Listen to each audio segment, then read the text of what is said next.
প্রিয় ছাত্রছাত্রী 3.1-এর দেখো উদাহরণ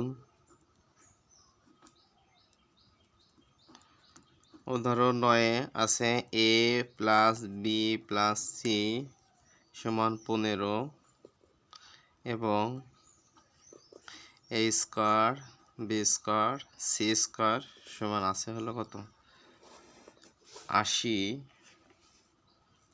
83 80 আর 3 83 এত হলে প্রশ্ন হলো A B plus BC plus C AC এর মান কত? এই হলো প্রশ্ন। দেখো আমরা এখানে উদাহরণস্বরূপ যে কাজটা আমরা করতে পারি যে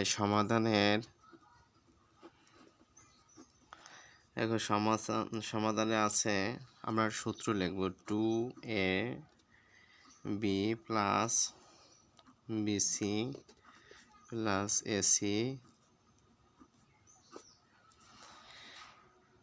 দেখো আমরা এই সূত্রটার কি কাজ করতে পারি এটা আমরা একটু লিখি ভাঙায় দেই যে a plus b plus c whole square সমান a square b square plus c square. এই সূত্রটা আমরা দিতে পারি। দেখো এটা অনেক সময় মানের উপর তোমার ডিপেন্ড করে যে আমরা কোন সূত্রটা এখানে ফেলবো বা কাজ করব, এটা তোমাদের অবশ্যই দেখে কাজ করতে হবে। দেখো আমরা যদি এখন মান বসাই দিই, এইটার মান আছে কত 15 বা 15 হোল স্কয়ার। এইটুকুর মান আছে কত? এইটুকুর মান আছে 83। 80 আর 3 83। দেখো 15 গুণ করলে আমাদের কত আসে রেজাল্ট 225 83 রেজাল্ট করলে আমাদের কত আসে 142। দেখো এটা আমাদের কাজ করলে আসে 142। এখন 142-এর এটা আমাদের রেজাল্ট আসে 142 রেজাল্ট আসলে এটা আমাদের কাজ করে এই যে 2 আছে সম্পর্ক কি বলো একটু খেয়াল করো। দেখো এখানে আছে কত 2, এই 2টা আছে এদের সাথে সম্পর্ক গুণ।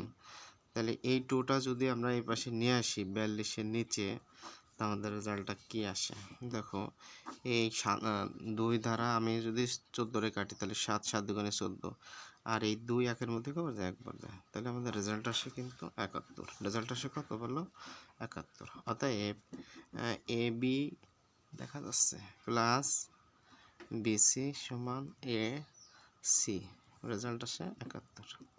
দেখো এই যে মানটা আমরা বের করলাম এইটাই হলো আমাদের প্রকৃত এই রেজাল্ট। দেখো এখানে তোমরা এখানে অ্যান্সার লিখলেও হবে। অতএব তুমি নির্ণয় মানও যদি লিখতে চাও লিখতে পারো। নির্ণয় মান A B B C plus AC. এত কিছু দরকার হয় না বুঝছো, ডিরেক্টলি তুমি এখানে অ্যান্সার লিখে দিলেই হয়ে যাবে কাজ। দেখো এখানে পূর্ণাঙ্গ অঙ্কটা একটু দেখাই দেই তোমাদের, যদি তোমাদের দেখতে অসুবিধা হয়। দেখো বেস্ট অফ লাক।